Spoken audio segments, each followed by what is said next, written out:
We'll hear argument next this morning in Case 09-1159, the Board of Trustees of Stanford versus Roche Molecular Systems. Mr. Ayer. Thank you, Mr. Chief Justice, and may it please the Court.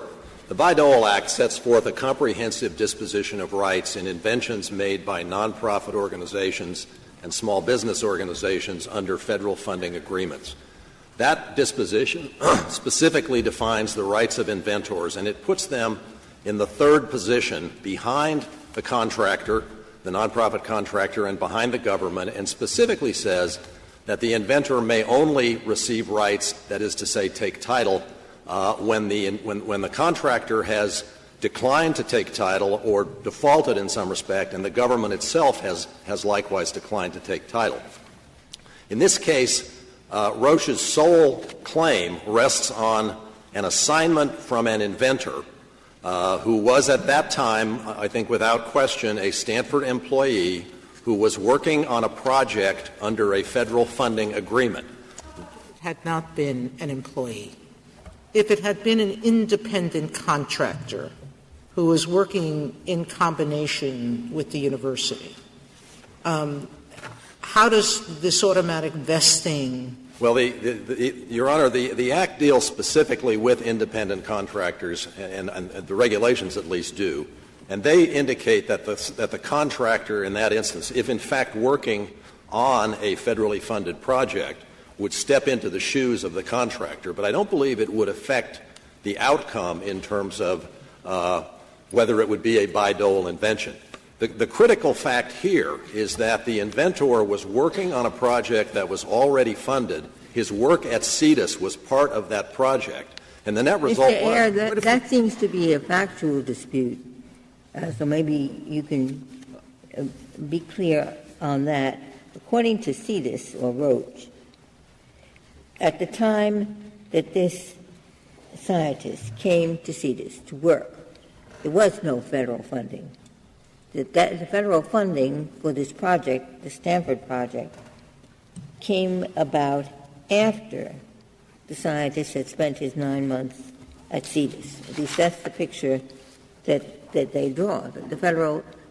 They got their assignment from the scientist at a time when there was no federally funded project. That's what they say, Your Honor, and I would submit that is plainly not correct.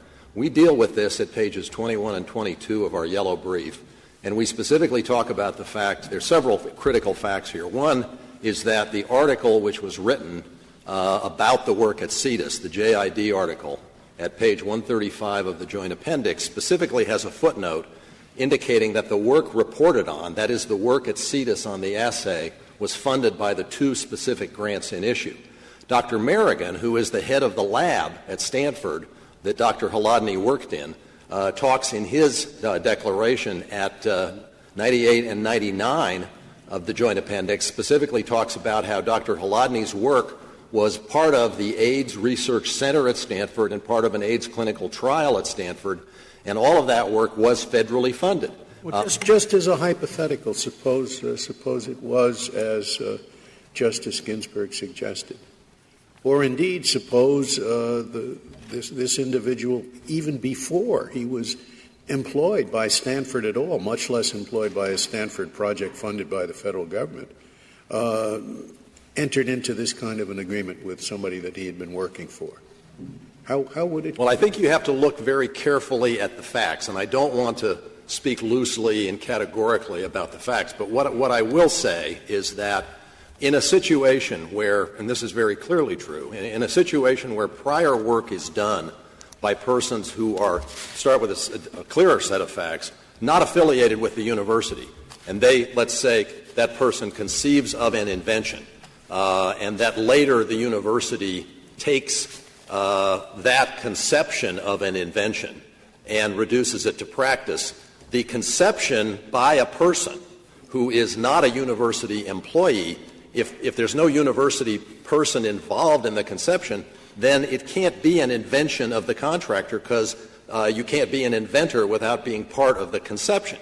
So that's a variation on Your Honor's question, but it's a clear example where Bayh-Dole would not apply. How does that change when you alter the hypothetical so that he was already an employee of Stanford, but was not working as an employee of Stanford when he was at this other company.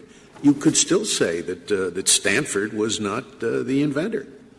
Well, I think you are now in a zone where one of the things that has to be considered is the equitable character of any assignment of a future interest, that is to say, a future invention.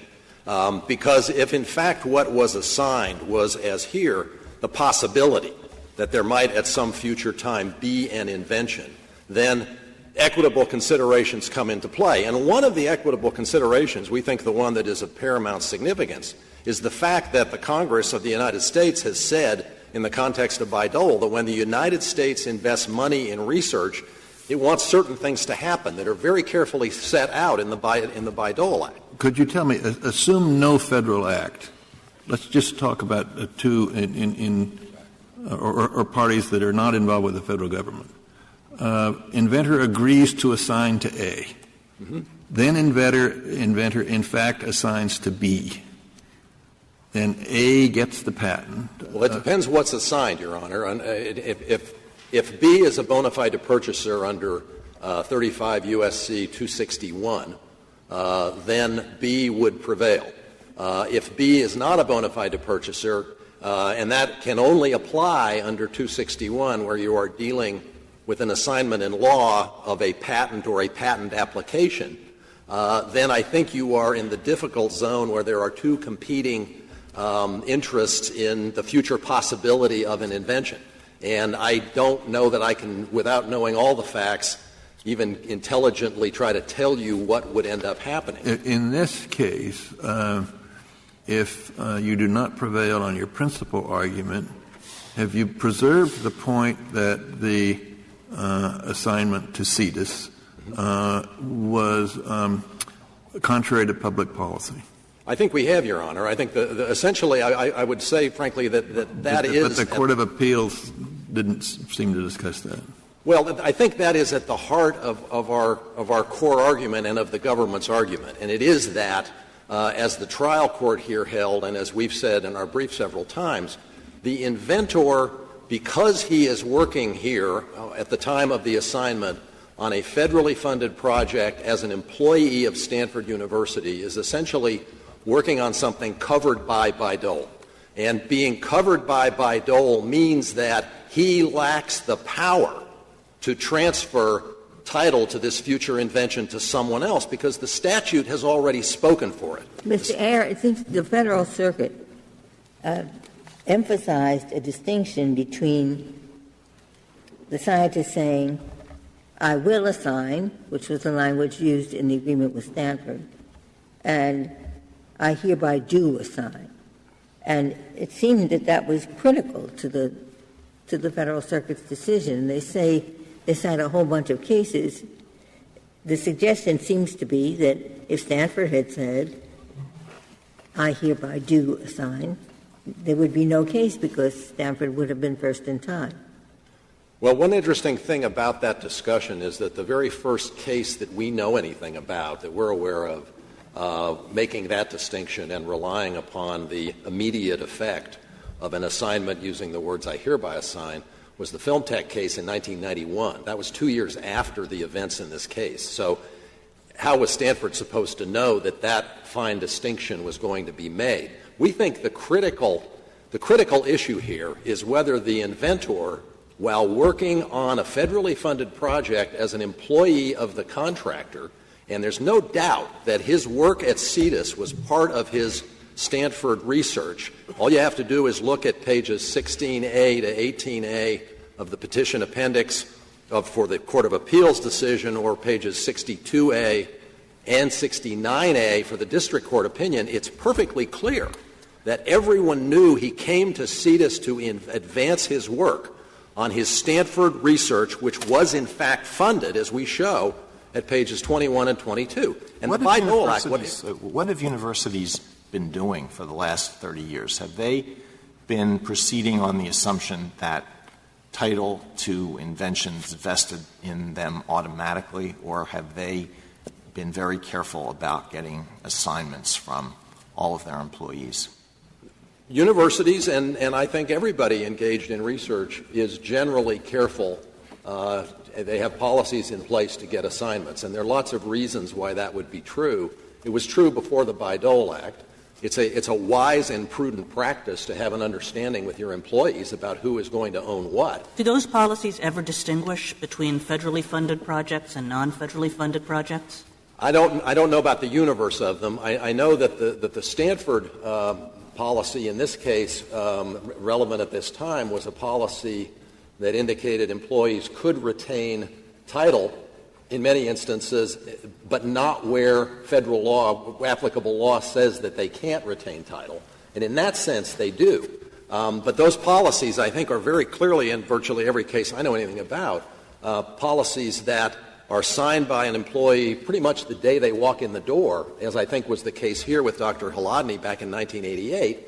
And it's a general understanding of what the expectations are. And I don't want to here be heard to say at all that we think this is an unwise thing or that it isn't a good thing that it goes on. It's a very good thing that it goes on because people need to understand what the situation is. The critical issue is whether in the event that that fails to happen for some reason, or that there's a slip up here where a fellow going to visit somewhere on the first day there has something put under his nose called a visitor's confidentiality agreement, which he happens to sign, and down in paragraph 2 it talks about assigning away everything that he ever might do as a consequence of this.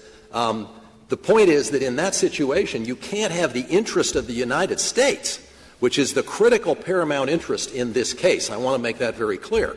It's the interest in the United States when it spends millions and billions of dollars on research in having that research handled in a certain way, having the fruits of it dealt with in a certain way, and having it go where Congress says it should go. Now, well, it's very — I mean, you're cloaking yourself in the interest of the United States, but we're going to hear from their lawyer shortly.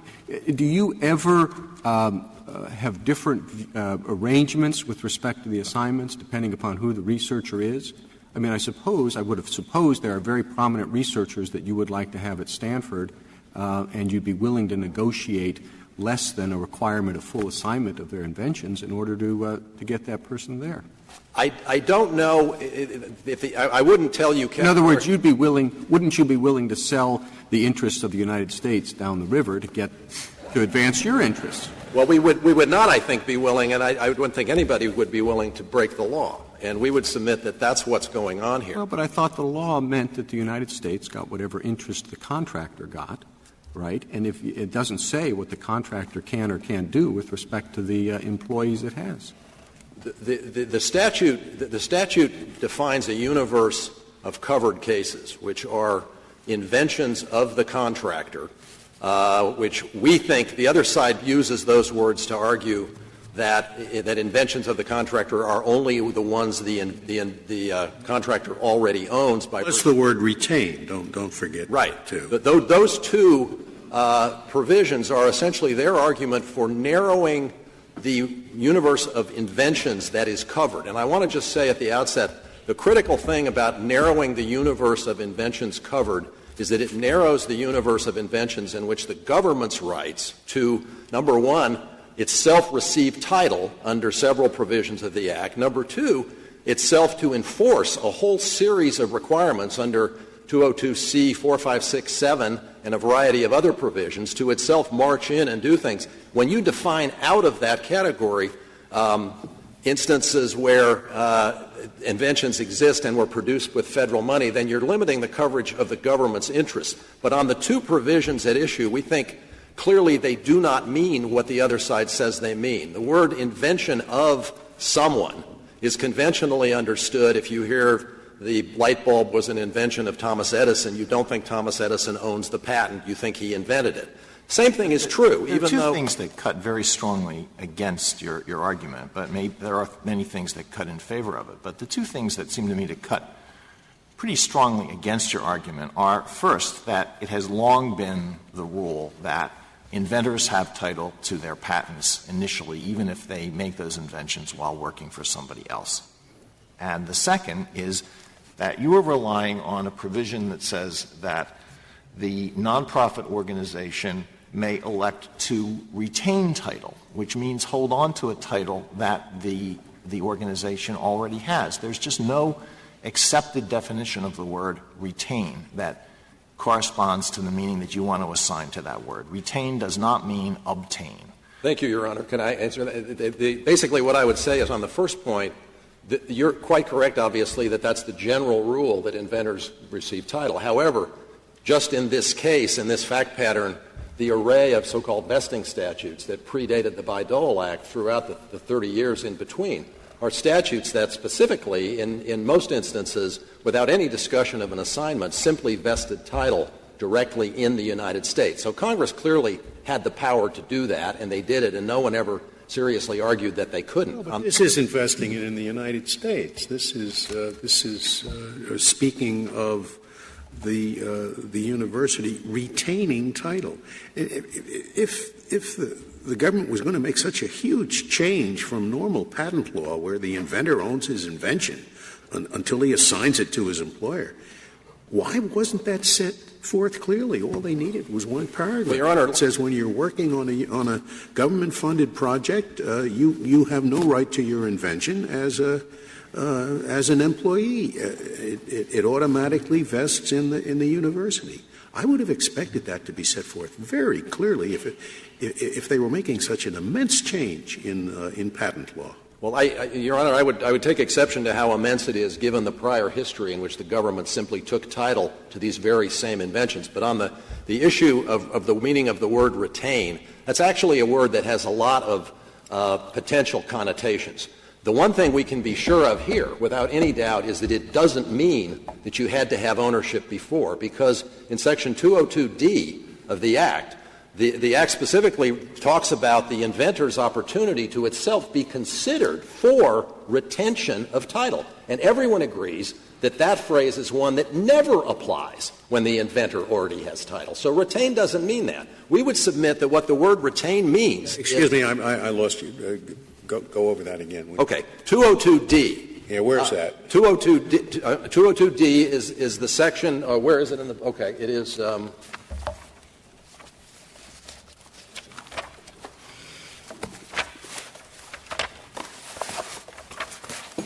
it is on page 9A, and it says that if a contractor does not elect to retain title, 9A of the blue brief. Got you. Does not elect to retain title to a subject invention, in cases subject to this section, the federal agency may consider and, after consultation with the contractor, grant requests for retention of rights by the inventor.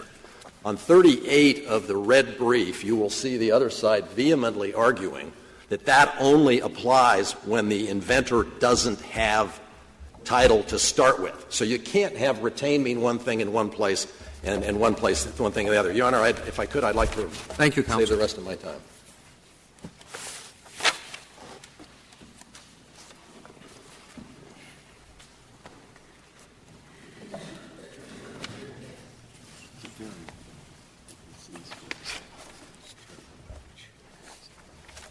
Mr. Stewart?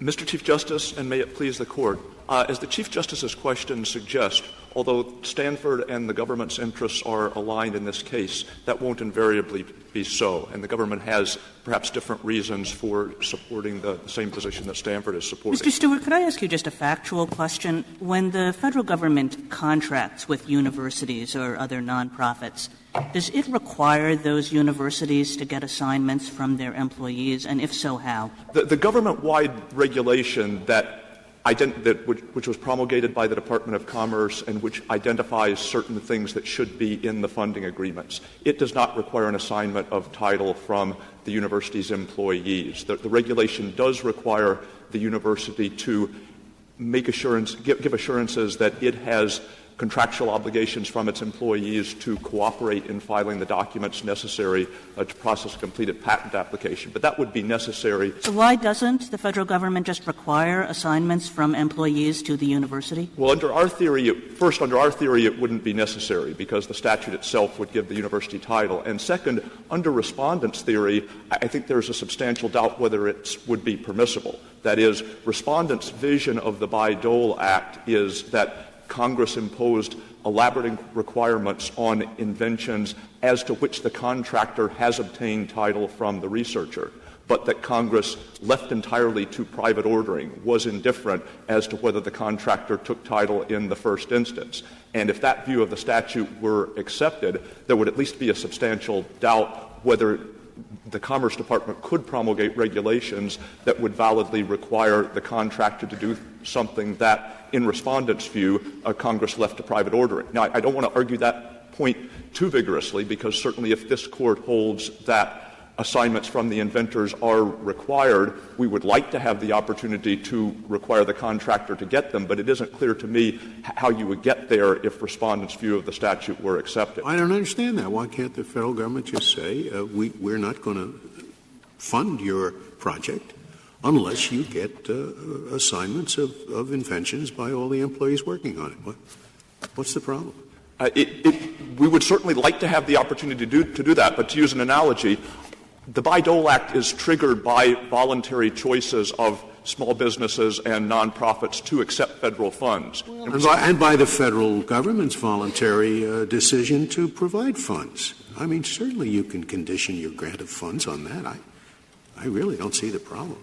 If this Court, as I say, holds that an assignment from the inventor is required, then we would like to be able to have regulations that would require that to be done. As a practical matter, when a university is seeking a patent, doesn't it have to identify the inventors and get their proof of their assignment before it can claim ownership of the patent? Well, typically it would certainly have to identify the inventors on the patent application. And typically the university would, whether it felt an assignment was legally required or not, it would attempt to. It's a different question than mine. Does the Patent Office require the assignment for purposes of showing ownership of the patent? Not in most cases, but not necessarily. There's a provision of the Patent Act, 35 U.S.C. 118, which says that if an inventor refuses to execute an assignment or cannot be found after reasonable diligence, a person to whom the patent application has been assigned or to whom the inventor has promised to assign it, or some other person with a sufficient proprietary interest in the invention can file its own patent application. It will identify the inventor as the inventor, and it will provide documentation that establishes its own interest in the invention. And this is the kind of thing that we might in some instances have to do with respect to federal employees. That is, there's an executive order that says basically, as a condition of federal employment, if you conceive an invention on the job, the federal government is entitled to take title to it. And could I ask, that all sounds to me like there is an assumption about assignments, even in the patent law, that the section that you just recited to me says a promise to assign will get you an assignment if the inventor won't give it to you. It could be there are two different things. It could be a promise to assign at the formation of the employment arrangement, where the employee doesn't necessarily have in mind any particular invention, but he exercises a contractual commitment to assign to the employer at a later date. Is that what we're dealing with in this case? I mean, there was an agreement, a standard Stanford agreement that said, I will assign any patent. He agreed to that, and he also agreed that he would not enter into any other arrangement that placed him in conflict with the agreement. So why isn't that the beginning and end of this case? I mean, there are very important questions presented, but the Federal Circuit said everything turns on the difference between I will assign and I hereby assign. That Cetus would have come second in time, therefore would not have prevailed over Stanford, but for the Federal Circuit said one is a future conveyance and one is an immediate conveyance, the other. Well, leaving aside the question of whether that's right or wrong as a matter of contract law, our view is that it was not within Stanford's power to essentially convey to the inventor or allow the inventor to retain title, and that's clear in a couple of different respects. The provision that Mr. Ayer was reading, Section 202D, says that if the contractor does not elect to retain title, then the inventor can make a request for retention of title, which the agency will consider after consultation with the contractor. So the statute doesn't say to the contractor. Well, but Justice Ginsburg's question, and I have the same concern, is that why can't we resolve this case in a simple way? What you're asking for, based on the submissions to us of the amicus briefs, means a very great change in how patents are held. If we can resolve this case on a very simple contract base, why not do it?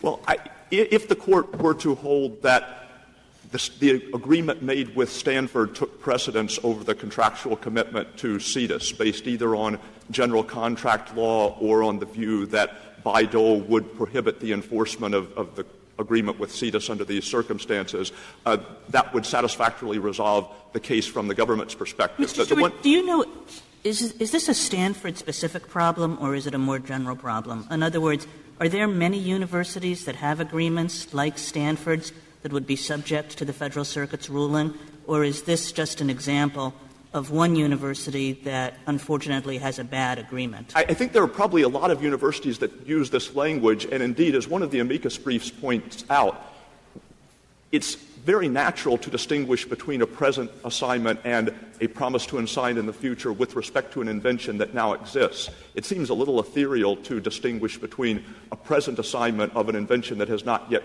been created and an agreement to assign that in the future. Now, certainly universities could change their contracts if that was what was necessary. I think one of the concerns that the government has, and this was hinted at by the Chief Justice's question, is that we're worried not just about what can be done to universities, but what universities could do to us. That is, it's standard university practice to say employees agree to assign their inventions to the university and the two parties will divide the royalties. And if that is done, then even under respondents' view, it becomes a subject invention and the university's commercialization of the invention is subject to all the requirements of Bayh-Dole. But isn't it the case that at least some components, possibly many components of the federal government for the last 30 years have been proceeding on the assumption that assignments were necessary? The grants here were from NIH, isn't that right? Right.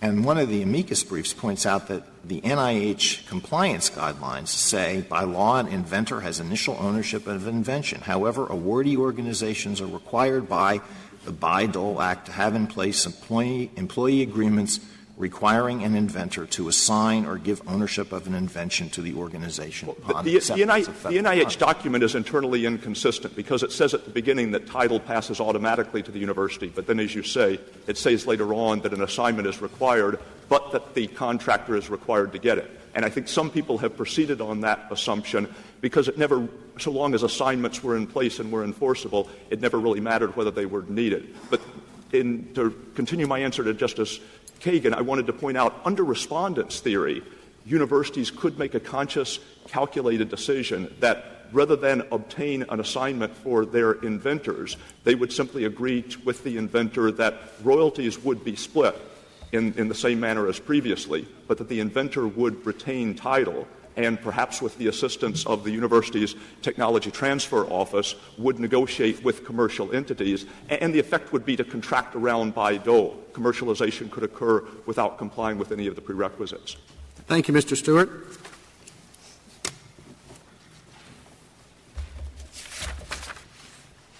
Mr. Fleming.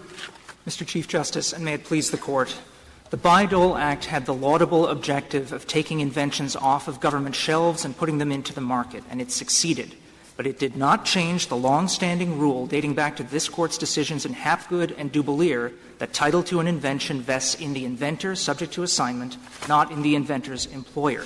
We submit that in light of this long-settled rule, which Congress nowhere purported to change, the Act should be given its straightforward meaning. Is there any reason that the federal government can't just say from now on we're not going to give any money to Stanford or anybody else until they have an agreement making clear that the inventor is going to ensure that title rests with the university, which then triggers the Bayh-Dole Act? Mr. Chief Justice, I know of no reason why the federal government cannot make that requirement. In fact, in the case of Film Tech versus Hydronautics, a Federal Circuit decision, the decision reflects that the federal agency there did exactly that. So you have no problem. I mean, Mr. Stewart's being careful for his client, but you're comfortable with the idea that the government could impose that even though there's nothing in the statute that requires it. And even though somebody could argue that the statute's somewhat inconsistent with it, in the sense that it wants to promote commercialization. As far as I know, that has never been litigated, but I know of no reason why a federal agency could say to a contractor, we want to be absolutely certain that the assumption that underlay not only Bayh-Dole contracting, but contracting going all the way back to Attorney General Biddle's report in 1947, that everyone assumed was in place, which is an assignment from an employee, whether it's a federally funded invention or a privately funded invention, would go to the contractor. Well, that's where I exactly am. I mean, the brief that I found very, very interesting is that filed by the Association of American Universities in the Advancement for Science and the Council on Education. And they seem to take the line that I don't know how far you want to pursue it. They say the strongest analogy is with government employees. And if you look at government employees, the basic rule is the federal government paid for it, they should have the invention. And the way they do it is not to deny the employee the right to have the invention, but they insist upon assignment of an exclusive license. And there are cases which are cited here that suggest that even if the employee tries to run his way around that and simply goes and before the government can get it, assigns the interest to a third party, that third-party assignment is void as a matter of public policy. And that the assignment to the government of the exclusive right is valid as a matter of law, a legal implication from the executive order and the circumstance. That brings me back to where Justice Ginsburg was and Justice Kennedy. The analogy is so strong, the government is paid for it. There is a statute here that really seems to assume, though not explicitly say, that the universities will have title, that we simply copy what happened in this other area and say that an effort to assign by the employee in contravention of what this statute takes as its basic assumption and a contract is void as a matter of public policy, because the exclusive license is assumed to be assigned to the university, though I don't need the second part. For this case, the first part suffices. Justice Breyer, let me begin with the assumption that I agree underlies the AAU brief about the situation with respect to government employees. Actually, I think the situation with government employees supports our side, because as this Court ruled in Dubelier, just because the government pays for an invention does not mean that it automatically owns it. In Dubelier, there were employees of the Bureau of Standards who came up with particular inventions, and they got patents on them, and the government said, we own that because these are government employees. And this Court ruled that's not the case. Government employees are in no different position from employees of private entities with respect to ownership of their inventions. Is that before the executive order or after? The executive order simply says that there can be regulations where the employment agreement, which is essentially regulatory, between the government agency and the individual can result in an assignment from the individual to the government, just as the same applies in private industry. Employees sign either an agreement to assign, as happened with Dr. Holodniy and Stanford here, or as happened with Cetus, there's a present assignment of future expected interest. Well, but the problem is — I'm sorry, Mr. Chief. Are you finished answering, Justice? But what I was going to say is that there was no rule of automatic vesting of title, which is what Mr. No, I understand There's that. a requirement of an assignment. All right. And the regulations actually give the government employee the right to refuse to assign an invention to the government, and there are appeal procedures as set out in many of the regulations. We quote the Air Force regulations in our brief, but there are many others, where it's possible that the employee will wind up retaining his rights to an invention that was made, even though he's a government employee. Yes, and if the employee seeks to assign to a third party in contravention of his agreement, rules and regulations, etc., what happens to that assignment? Well, there can be — it depends on the facts, Justice Breyer. The facts are that he knew he was supposed to give it — where there is an order to reassign, as there was in the Heinemann case. No, there's no — what there is an agreement with the government that says any invention you will assign to the government. That's the agreement. Mm-hmm. And now, in violation of that agreement, he assigns it to a third party.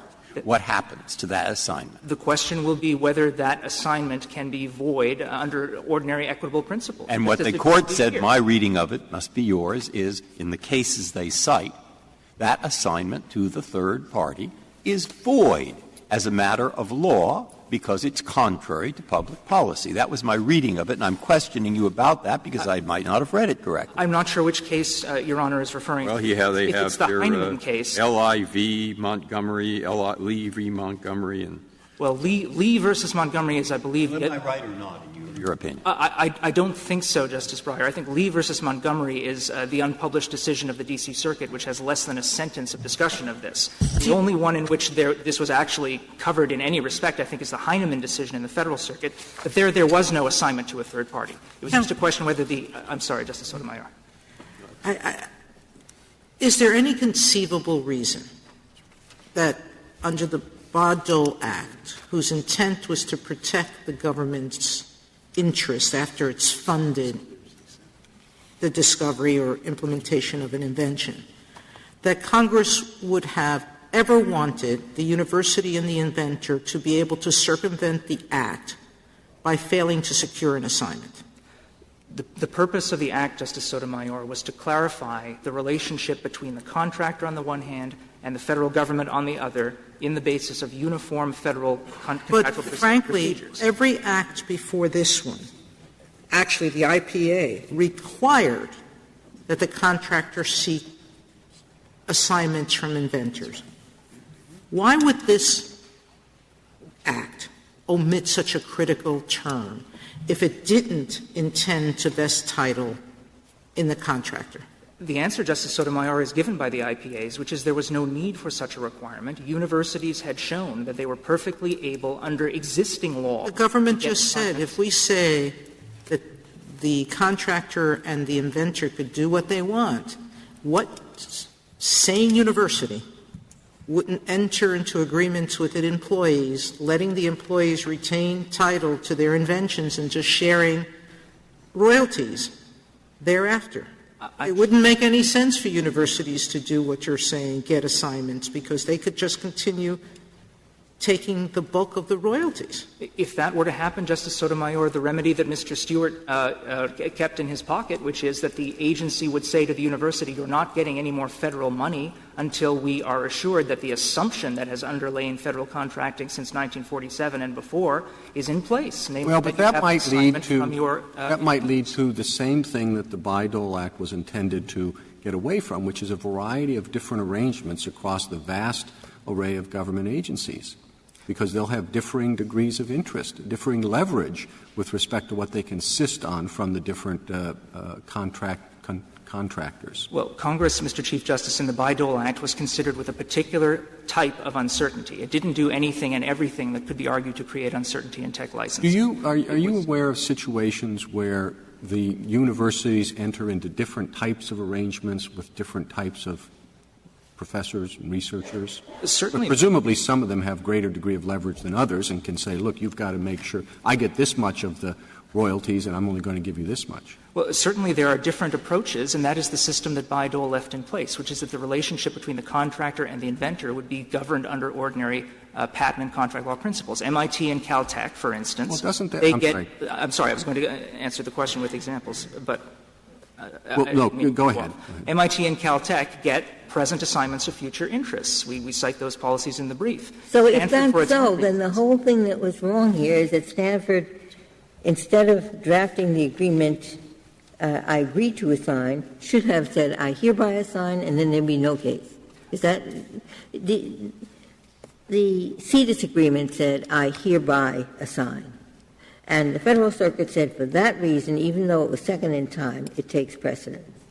Stanford just said, I will assign.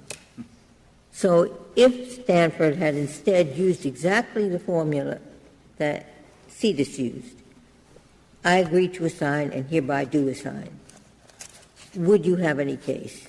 The question presented before this Court would not be presented. There would be other arguments we might have as to whether that earlier assignment was enforceable as against Cetus in light of representations that were made at the time Dr. Holodniy came in. But, Justice Ginsburg, your question is sound, which is that there is this distinction between an agreement to assign and a present assignment of future expectant interests. That has been the law for decades. There are plenty of settled expectations based on that. That has not been challenged, not in the petition for certiorari, not in the opening brief of Stanford, and it only comes up in a footnote on the penultimate page of the reply brief. So if the Cetus agreement that came second in time had said, I will assign, then again you would have no case.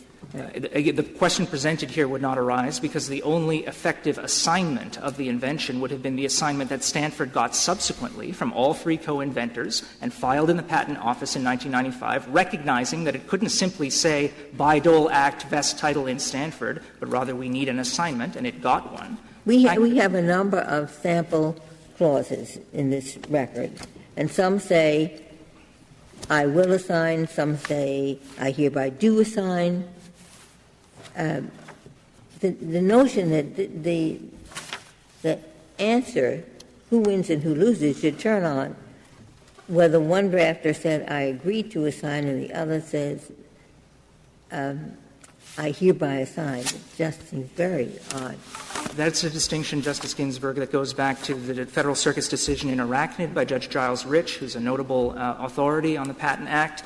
He relied on the Curtis Treatise from 1873. But if that were an issue that the Court wished to reconsider, I think — It's patent law or is it regular contract law? Doesn't it apply in other fields as well? I mean, I'm not aware that this is a peculiar doctrine applicable to patent law. No, not in particular. An agreement to assign is specifically that. It's an agreement to do it in the future. And if somebody else gets an assignment before that agreement is executed, the assignment prevails. Even when we're talking about non-existent property that may never in fact exist? Yeah, that comes from the Film Tech decision, which relied on Justice Story's decision in Mitchell, and it's used again by universities like Caltech and MIT that rely on the validity of a present assignment of future expectant interests. I mean, I know that the issue of the interpretation of agreements to assign was addressed in the cert petition in ProStar versus IP Venture, which this Court denied cert on 3 terms ago. But if this Court were to wish to reconsider that doctrine, I would submit it can be done in an appropriate case where there is amicus briefing on that issue. This so is not considered for the future, the universities would be protected against third party simply by changing their form contract with their employees to say, I hereby assign. So we would have no continuing problems. That all this? They would be protected from this particular constellation of facts that came up in this case. And then your clients would be out there arguing, but you see, you can't assign a future interest in the fruits from Black Acre. I mean, you can promise to do it, but Black Acre isn't even around yet. And so when somebody ran in and got those fruits, and now we have a fight. And in law, the second person wins. And in equity, maybe the first person can get an injunction. I don't know, but I guess people would raise that kind of argument, wouldn't they? The point, Justice Breyer, is that all these questions are resolved in exactly the same way when we're not talking about a federally funded invention. The Bayh-Dole Act has nothing to say about this. So if, in fact, the reason it's relevant to you, of course, is if that's so, Senator Bayh and Senator Dole passed a law which could so easily be subverted by individual inventions and third-party companies that there might be a large class of cases where neither the university nor the government would actually get much of a benefit from research that the taxpayer had funded. I don't think that's a fair inference, Justice Breyer. Because? The fact that this has not happened at all in 30 years of the Bayh-Dole Act. Most people perhaps thought that they had made a valid assignment. Well, in most situations there will be a valid assignment, but the fact that Stanford here did not get an effective assignment from Dr. Holodniy is no reason to read the Bayh-Dole Act in a way that Congress did not intend to draft it, and that it doesn't naturally lend itself. It's not just that there may or may not be an effective assignment. The problem is that you might get together, you, the inventor, get together with the university and say, look, we share an interest in making sure that none of this goes to the government. Why would we want to do that? So you make an arrangement. Your theory is that whatever the contractor gets is what the government can get and nothing more. So the contractor and you work out a deal to make sure that the contractor doesn't get the invention or the patent. It just gets royalties. And they're happy because the value of the patent is not diluted by the fact that the government is going to be doing something with it. I think in that situation, Mr. Chief Justice, there would be other doctrines that the government or a bona fide third-party purchaser could invoke, including Section 261 of the Patent Act, or a lawsuit for a reassignment, as is happening in Fenn versus Yale, or but at the bottom, at the end of the day, though, your theory is that Congress passed a law that could, I guess this is Justice Breyer's point, be easily circumvented, not only by the inventor, but by the inventor and the contractor working together. It's not that it can be circumvented. It's there are efforts, there are ways in which if there is an inequitable assignment, it can be attacked. There's nothing inequitable about it. It's a perfectly fair deal between the university and the inventor. In that event, the government has all the remedies that Mr. Stewart was talking about as a matter of leverage. It could take the patent by eminent domain, and just compensation might be quite low if, in fact, it has funded all of the research. It can refuse to fund. Absolutely, Justice Scalia. It can refuse to fund without a clear assignment up front. That's quite right. What it can't do is relitigate Dubelier and just say that because we funded it, we own it. It doesn't make that rule even for federal employees. An assignment is required. I mean, I think Do you have an explanation, Mr. Fleming, of why it is that Congress left such a big problem off the table? In other words, clearly Congress was thinking about how to protect the government's interests with respect to these patents. And to say, well, we have these interests with respect to patents that the university owns, but we don't have those same interests with respect to patents that the individual researcher owns, it just seems bizarre. There is an explanation, Justice Kagan, which is that the universities had shown that they didn't need a vesting rule in order to get title from their inventors, just the same as private industry does not need a vesting rule to get title to non-federally funded inventions. This was something that Attorney General Biddle in 1947 They do. I mean, the general rule is that the inventor owns the patent. Correct. And there is a proof that they could go into court, an employer can go into court and show that the inventor was hired for this specific item, and the law would presume or recognize the employer's rights. But why would Congress leave all of that up to the nature of the contract that the university entered into with its inventors? That's precisely what happens in the context of federal employees. It's governed by the employment relationship between the federal government and the employee. And it was shown in the IPA system, in the system that Attorney General Biddle talked about in 47, that the assignment came through under ordinary patent law. There was no need for a new provision. The question I started with, and Justice Kagan has picked up on, why would Congress create this act relying on assignments and not have a provision requiring one? Nothing in the Act, nothing in its regulations, nowhere is there a requirement that federal contractors seek assignments. Because there was no need for such a requirement. The universities and industry were able to do it without the vesting rule. I think in order for Stanford to prevail here, to Justice Scalia's point, the Court would have to be satisfied that Congress worked a highly transformative change in the law of patent ownership and assignment and did it in a very obscure and indirect way. It didn't do it through an express provision like it does in Section 201 of the Copyright Act, which expressly says that an employer can be treated like an author for purposes of the copyright. It didn't do it in the way that was done under the IPAs, which is it was left entirely up to private contract. Supposedly, it created this brand-new vesting rule, not through a clear provision, but through questionable implications from the preamble or other provisions of the Act that don't directly apply. And it did it without a peep in the legislative history that Congress was trying to do this. And I think it's remarkable that for 30 years of Bayh-Dole, no one noticed this supposedly all-encompassing vesting rule until this case arose. But it's also remarkable the other way, that here we have many statutes that took the principle that when the government pays for an invention, the invention vests in the government. Now, there's that statute, a background, not all of them, but some. NASA, various others. There are three of them, Mr. Breyer, and they all specifically say in terms the title shall vest in the I know that. That isn't my point. Oh, I'm sorry. My point is that it's somewhat remarkable that because of this new statute, now that happens to only to inventions in those areas that are inventions of the contractor, who, by the way, invents nothing. Human beings invent things, not entities like universities. That's quite so. And on your view, what that means is it applies to nothing. It only applies to those things that the contractor, freely or not freely, decides to get from his employee, if he uses the right words and so forth. Now, that also seems a little surprising that there could be such a hole in what used to be public ownership of such matters. I don't mean to be I started off sounding a little sarcastic. I didn't mean to be. I meant to be. Serious question. No, I appreciate the question, Justice Breyer. The point about the vesting statutes, it's important to make a distinction between statutes that expressly vested title, of which we know of 3, and statutes under which the government was entitled to ask for an assignment from the employee or the contractor, which were more answer is not as bad as I think. Thank you. And okay, now what about the provision that says there shall be, this is a provision of the law, that the universities are supposed to enter into contracts, funding contracts with the government, to make this thing effective. Effective. Effective for what? Effective just to apply to some of the things that universities got money to pay for? Or to a lot of them, to all of them? Effective in terms of inventions of the contractor to which the university has the right to retain title. Try as Stanford made, retain does not mean get. It doesn't mean to take away from somebody.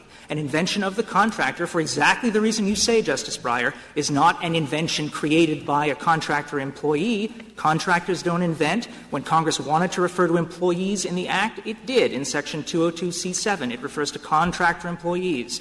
In 202E, it refers to employees of federal agencies. If Congress had wanted to pass a law that completely wiped out the practice of leaving the relationship between contractor and inventor to private contract, it had plenty of examples of how to do so. It had the NASA statutes, it had the Copyright Act, or it could have just written something clear that said that. It did none of those things because it didn't need to. Over $200 billion of funding comes from the private sector to technology and inventions like this without the benefit of a vesting rule. If there's any lack of clarity or lack of certainty in this world, it is worked out through the patent law, ordinary provisions, or through the common law. And that is exactly the way that Congress envisioned it would be done in the federally funded situation. There's no need to create a separate rule for Stanford for inventions that are funded out of its endowment versus inventions that are funded out of a federal grant. Isn't there a big difference between this statute and the prior vesting statutes? The prior vesting statute said if the government pays for the research, then the taxpayers ought to get the benefit of the patents.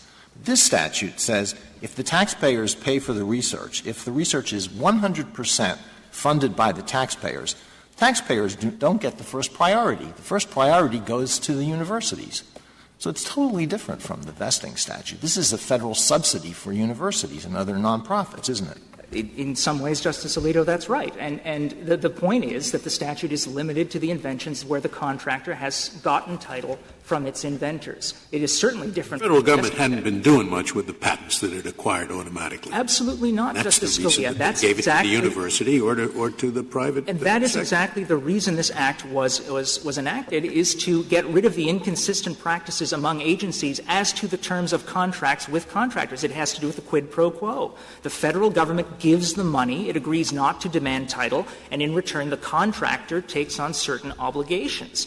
It is the obligations are not opposable against a non-contractor like Cetus or Roche in this case. And that's exactly the same as the situations that we cite on page 35 of our brief, which we've offered to lodge with the Court, where Stanford co-owns patents with non-contractor companies. What are the obligations?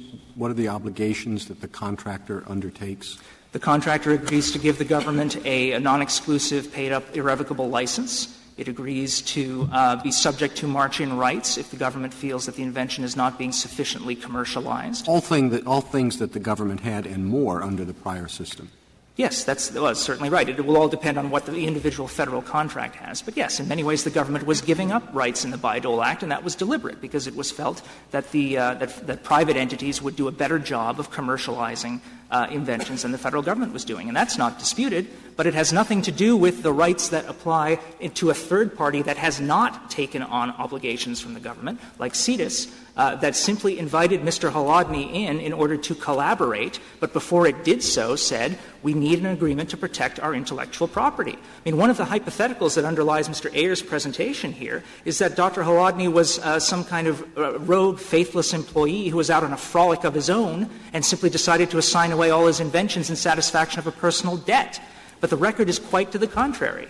He showed up because he did not know how to do the PCR technique that is at the core of this invention. The Court only needs to read pages 55 to 57 of the Joint Appendix, where he has marched through each of the steps of this invention that's ultimately claimed in the patents and admits that he had not done any one of them. He went to Cetus, he had the benefit of a free flow of information from Cetus scientists, and he also got confidential proprietary materials that were not available in stores, including particularly the RNA standard, which is used every single time one of these assays is run. It's the thing that gives you the standard curve against which you can measure the data from your unknown sample and figure out what the quantity of HIV is in your patient's sample.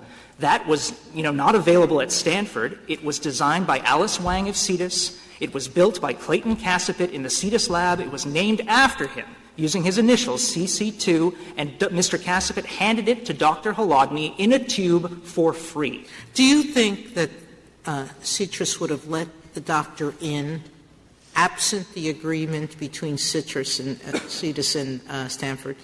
Wasn't that the primary reason that they permitted the doctor in? It wasn't for this ephemeral assignment of an unknown invention. It was because the university and the company had entered into a share agreement of what would happen if they contributed to a Stanford invention. I wouldn't quite agree with the end of the question, Justice Sotomayor. What happened is that Dr. Holodniy's supervisor at Stanford, Dr. Merrigan, sat on Cetus's scientific advisory board. When it became clear that Dr. Holodniy could not figure out how to do a PC assay that would quantitate HIV at Stanford, he arranged for Dr. Holodniy to visit Cetus in order to learn how to do that. But they had a pre-existing cooperative arrangement. It was a materials transfer agreement, that's right. But when Dr. Holodniy went there, he signed a separate agreement, the one that assigned his inventions as a result of the collaboration or as a consequence of the collaboration to Cetus. And that was the consideration. To this day, Stanford has not explained what Cetus could have done to protect its intellectual property so that it could have been able to practice its invention without having to go to Stanford for a license and pay a royalty. As far as I know, the only thing under Stanford's theory that Cetus could have done is told Dr. Holodniy to take a hike, because they couldn't have any assurance that his employer would subsequently say, you know what, there were $1,000, $10, $1, we don't know, of federal funding under an agreement that has never been produced, that is of indeterminate scope, and they suggest simply by averring in a patent application that this is all of a sudden a Bayh-Dole invention, even though it was undisputably now, under the findings of the district court, conceived before Dr. Holodniy left Cetus and subject to this agreement. And it was done at a time when Dr. Holodniy was being paid not by a Bayh-Dole-related grant, but by a National Research Service Award, which the Bayh-Dole expressly exempts from its provisions in Section 212.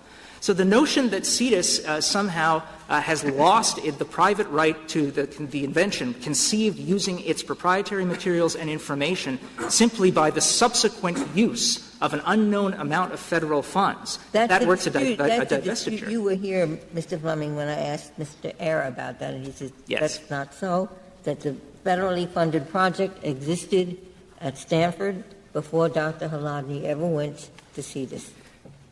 This, Justice Ginsburg, is a question that was raised in front of the Federal Circuit. The Federal Circuit didn't reach it. It is open on any remand. Of course, we don't think there should be a remand, but it's certainly not before this Court. But to answer the question, here is the record on this point. The salary was not paid by NIH grants. It was paid by a National Research Service Award that is exempted. The grants were never produced. The grant titles on their face do not apply to the work that was done at Stanford. One of them deals with establishing a center for AIDS research. Of course, this is work that was not done at Stanford's center. It was done at Cetus. The second one deals with AIDS clinical trials, and it's undisputed that there were no clinical trials at Cetus. The clinical trials only happened when Dr. Holodniy went back to Stanford. Dr. Merrigan's declaration, which Mr. Eyre referenced on JA 98, says only that Dr. Holodniy's research at the lab at Stanford was covered by the Bayh-Dole Act. It's nothing about the work at Cetus. And if there was any doubt, Stanford argued repeatedly to the Federal Circuit that the federally funded research started in 1990, and this issue was decided on summary judgment against Roche when all factual inferences should have taken in our favor. Thank you, counsel. Thank you, Mr. Chief. Mr. Eyre, you have 2 minutes remaining. Thank you, Your Honor.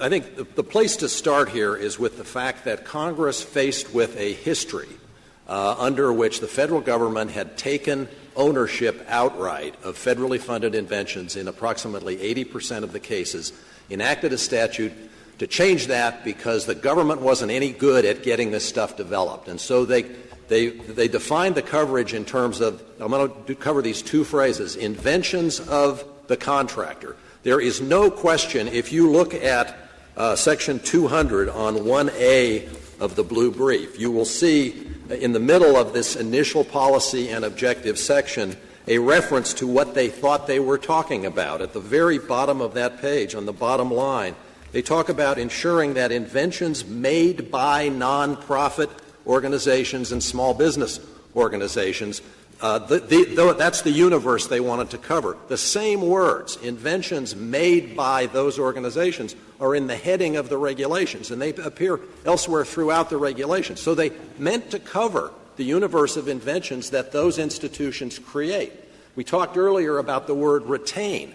The word retain cannot, consistent with its usage in 202D, mean that whoever is retaining it must have owned it before they start it, because it's 100% clear, just from thinking about the statute and from reading page 38 of the red brief, that when an inventor is allowed to be considered for retention of title, he never has ownership of it. And so the word retain can't mean that. What does the word retain mean? I would submit the word retain means what it often means. It means that sometimes in a situation, someone is allowed to continue holding something subject to conditions that may change, and perhaps in spite of realities that make you think that's surprising. For example, a parent may be allowed to retain custody after a disputed custody hearing. That's a temporary thing, perhaps. The court may allow it to change. Thank you, counsel. The case is submitted. Thank you.